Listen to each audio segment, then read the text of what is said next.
Well, it's a red hot real estate market here in San Diego, and you know what? It's not as easy to get top dollar for your home and make the best decisions as a seller as you might think. So we brought in Gary Massa here. What's going on, buddy? Not much, man. How are you? Good to tell us, give us all the tips, brother. So I got so many questions for you, but yes. I love your videos. I love seeing you everywhere on social media. You're always providing value, so I wanted to bring you in here today. Thank you so much for coming. Let's talk about sellers real quick, because still seeing a multiple offer situation for the most part out there, right? For people who aren't pricing at the moon, aren't listing at the moon, that's not a good strategy, by the way, that's PS. Right. But you know, for those folks, you're getting multiple offers still. But what are some of the top tips right now in this market for you to provide for sellers to help not make a mistake? Because there also are some sellers who are going a little too far, in my opinion, being a little too greedy, being a little too crazy. You know, this isn't that mania market that we had a couple months ago. Correct. So how do you make the best decisions right now as a seller? Yeah, so I mean, again, our market's been super fluid over the last, 2 years, let's just say, for a lot of different reasons. But let's just back it up to like maybe the last 6 months or just this year. You know, we had this big like roller coaster, like, peak, and it was like just no inventory at all, super hard to get a property in the first place.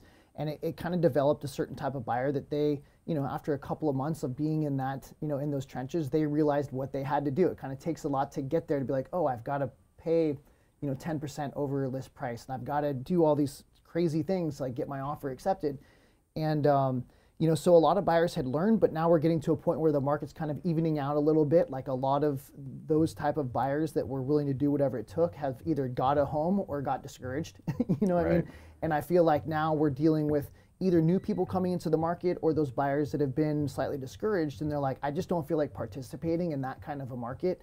And but I mean, the point is instead of getting like 10 to 20 offers, we're getting like maybe 3 to 5, but like really good ones, right? Or they're kind of all over the board.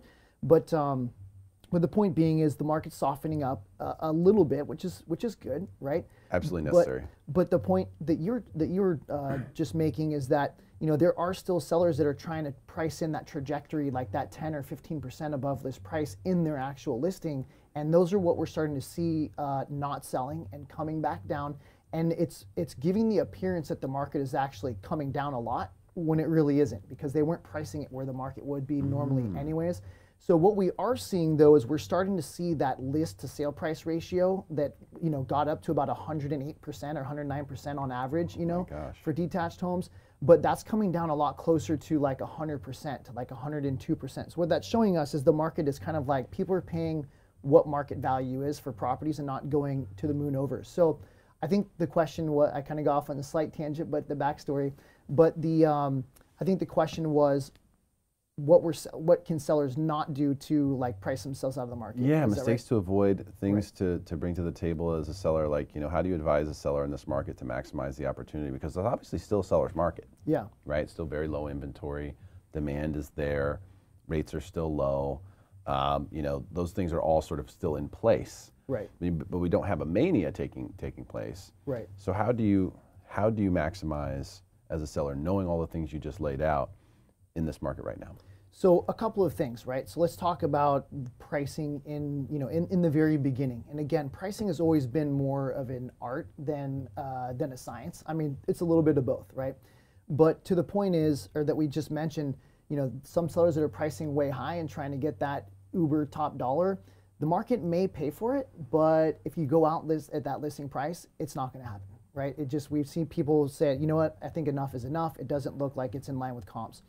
So what we're finding is that people, or the sellers, when we price the property like at market or maybe just below like a 1%, the market will still take it to those levels that are, that are higher. Buyers are still coming in realizing that they've got to be competitive. It typically means paying a little bit or a lot above list price depending on the property. But you've got to get the activity, you've got to get the eyeballs on the home and the people in the house to fall in love with it. But if they don't ever show up in the first place, it's not going to happen. Let's talk about a couple of specific situations. Yeah. So one is just kind of funny. We'll get to that in a second. But for people who are trying to price where they want to end up, yeah, I think both buyers and sellers need to not do that, right? Like sellers, you can't underprice your property. Listen, you list your house for $1 today, and I promise you, you're going to get market value for it, right? Like the market is going to speak to you, the market is going to come in, the market is going to show you what it's worth regardless, right?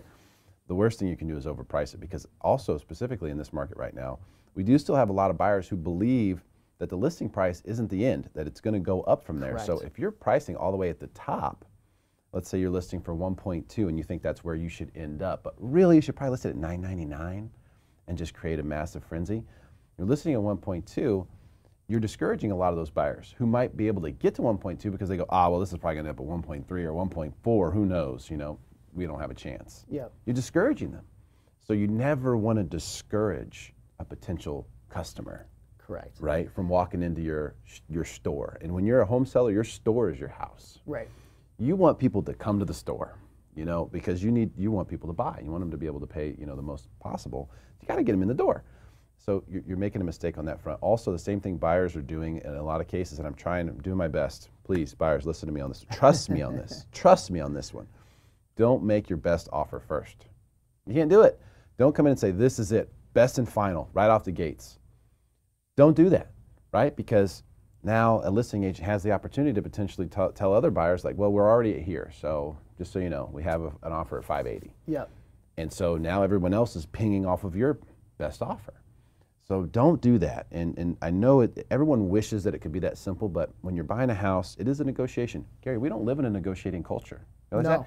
Even the one thing people used to always negotiate, used cars, now what do we have? You have these no haggle prices. Like you can't even go to CarMax and say, hey, I'll give you $18,000 for that. It's listed for $19,000. They'll say no. I thought about that the other day. We don't haggle. We don't negotiate. So we live in a culture where people are used to going to Target. You see a price, you take it, you scan it, and you go out the door with it. They want to do the same thing with houses, Gary, but we got to teach people how negotiations work and the best way to position yourself. Right. And as a seller, you're a little bit, you're the first. You never want to be first in a negotiation, but when you're a seller, you have to go first. Yeah. You have to start somewhere. So when you're going to start somewhere, where's the best place to start? And it's different. It is an art, right, if you will. Pricing a home, it's an art. On both sides. Yeah. Well, you made a couple of really great points, and to your first point about discouraging the buyer, I see that happen with my own buyers when I'm representing them, and I see that happen from the listing agent side as well. The common theme that I think that this kind of dates back forever is that sellers have historically said, well, we can always come down lower if it doesn't work out. But to your point is that if that discourages buyers, and maybe they would have paid there, but they're not even coming in because like, oh my God, that's going to go up another 10%. I can't afford that. I don't even want to get involved because I can't get emotionally involved in another house and lose it again. My pride and everything is too important to me, and I don't feel like going through that again. Buyers are tired, Yep. at this point. So we're noticing that happening a lot of times. So what happens is then you reduce the price like by 10,000, right? Or just a small amount. And I've noticed people are like, oh, they don't have offers. So boom, we come in and we maybe have a price maybe just underneath what that was. But buyers, all of a sudden you get 2 or 3 offers because people are waiting on the sidelines for that. But here's the biggest detriment is that if you miss by a lot and you start coming down more, and it's on the market for more than 2 to 3 weeks, buyers are looking at it as like, okay, how far are they going to come down? And I'm going to hit them now with like a really low price. They end up, in my experience, accepting or taking a much lower offer than what they would have as if they started by pricing it basically at market or maybe just a smidge underneath. You know what I mean? Because like you said earlier, the market will bid it up. You'll not undersell your house. It's the momentum that they miss out on. Correct. Because when you start, I wish we could chart this somehow, and I could show you a chart right here. It's hard to put down on paper, but it's tough to do. But there's a momentum that you have when a property hits the market, when you're the new listing, and you have this energy. It's this motion in the marketplace, and that will fizzle. It will fizzle. And what you mentioned, I think, is best case. Best case, you have buyers stay on the sidelines watching the property, waiting for the price to drop. Worst case, you have buyers going, there's something wrong with that. How come no one wants to buy it? Yeah. And that's a weird feeling, to get. I've had the feeling myself. I'm like, oh, that's what this feeling is. You know, what's wrong with it? And this happens to me. I buy investment properties out of state, and I have agents in those areas who will bring me stuff, and I'll look at it. When I see something that's been on the market 47 days, I'm like, what's wrong with it? Yeah. How low can we go? Like, well, there's got to be a problem. Has it been in escrow? Yeah. If it hasn't even been in escrow, then what is it? Smell? Like, what? Yeah. You start to wonder, like, what is wrong with this thing? What have I not seen yet that the market has seen? Because You don't realize this as a seller, but the market is trusted by buyers. Right. Buyers actually trust the market. They believe the market. That's the reason why you've seen prices get bid up, because buyers believe the market for the most part, right? Some buyers don't want to believe the market. They don't want to believe it. So they say, that's too much. The market's gone crazy. But eventually they come around. They do every time, because eventually they go, shit, we should have paid up for that first house we saw, shouldn't we? Yeah. Okay. All right. Now we know we were wrong. And if they take that time to reflect and look back on it and go, gosh, all right, we made a mistake. Now we need to re-enter with a different mindset. Then they can still win. You know, but there are people, Gary, and I'm sure you have buyers like this too, 5, 6 years. 5, 6 years they've been talking about buying a house. And they've been waiting for prices to drop. And they've missed out on so much gain and so much opportunity that it's very difficult to swallow now. It becomes a very tough pill to swallow. You know, when you're like, well, we could have bought this for half of what it is today. That becomes a tough pill to swallow. So I want people to avoid being in that situation. That's my whole goal. I want to bend your ear while I got you here, Gary. Yeah, so absolutely. From a buyer, you know, I'm lender, work with buyers, specialize in VA. So we write a lot of VA offers. This is not the best market for VA buyers ever, right? Because there's so much cash, there's so many huge down payments, there's so many appraisal waivers, and you know, people not asking for termite clearance and things like that. As someone who's representing VA buyers and you know, who's trying to contact listing agents and trying to build rapport and relationship and explain, you know, how deal is going to happen. What is some advice from you, just for buyers in general, maybe specifically for VA, to help present yourself in the best light when we're in a multiple offer situation where the seller's got a lot of different people to choose from? Yeah, I mean, great questions, because I see from the listing side standpoint, I see a lot of different offers come in, VA included, FA, you know, all sorts of things. And to your point of why it's so competitive, I've seen more cash coming into this market in terms of down payment than I ever have in my 15-year career, ever. Wow. You know, where it used to be a 20, maybe 30% down payment was huge, right? Now, like a 30 to 40% down payment is about average, you know what I mean? And so it's making it very challenging for people coming in with a zero down. And the VA is a great program, right? In a lot of ways. I think that there's a lot of misconceptions out there still about the program, because there have been changes even in the recent, like last couple of years, which makes it a much less challenging loan to get through than where it maybe has been in the past few years. So I think that the first thing that I've seen, you know, other agents do it while I was on the, you know, on the listing side, and it just made an impression as a listing agent. But basically making that phone call, reaching out, you know what I mean? Explaining like, hey, just to make sure, you know, let's get out of the way any of the misconceptions or the myths that like aren't happening here. We are able to close in 21 days. We don't have some of these other, you know, challenges that, like, yes, there are some appraisal things you got to be aware of, but if the home's in relatively good shape, like, not a problem, right? Yeah. So all those things are not the challenge anymore. And so I think just the education up front and I mean, again, I know we're a little bit limited on the stories that we can tell, you know, for people right now with the whole Fair Housing Act thing, but I think just helping the listing agent understand, and maybe the seller understand that, you know, this is a very strong offer in a lot of different ways, right?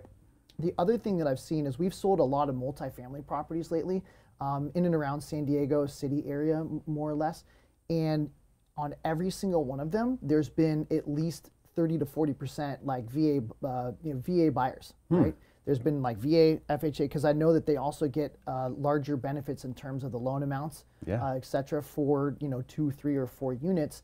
And I feel like a lot of vets are seeing that as an opportunity for them to start their real estate investment, right? And so, you know, these have been kind of smaller units per, but it's been like, you know, not to set up demographics, but it's been like a younger military couple, you know what I mean? That's like, they don't have any kids yet. They're like, I can be flexible. Let's just move in here. We'll rent out the other 2, et cetera, et cetera. And they're just creating a, you know, a portfolio of real estate investments for later on in life using that VA benefit. And I feel like that's an incredibly smart decision. Maybe you don't need to go for the big house right away. You know what I mean? And maybe you could use that as something, you know, to help set yourself up for, you know, a bigger or stronger house like later on, or stronger down payments, et cetera. So I wouldn't throw that one out, you know, as an option. Yeah, for sure. Yeah, I highly encourage it when it's possible. Yeah, right. You know, when you don't need necessarily a certain school district, or you don't mind, you know, managing, you know, a couple of their units. It's totally, and we're also teaching a lot of our VA buyers to house hack too and rent out rooms, you know, to their people in their command. Right. Because renting a one-bedroom apartment or whatever is so expensive, and a lot of those guys don't want to live on military housing and give away their whole BAH, you know. So we're encouraging a lot of people to house hack and look at multi-units. So, well, that's great stuff, Gary. I really appreciate your time, man. Thanks for coming in here today. Absolutely. Look forward to having you again soon. Thanks again, man. Thanks, Gary. Share this with your friends. Let's help make them smarter than everyone else.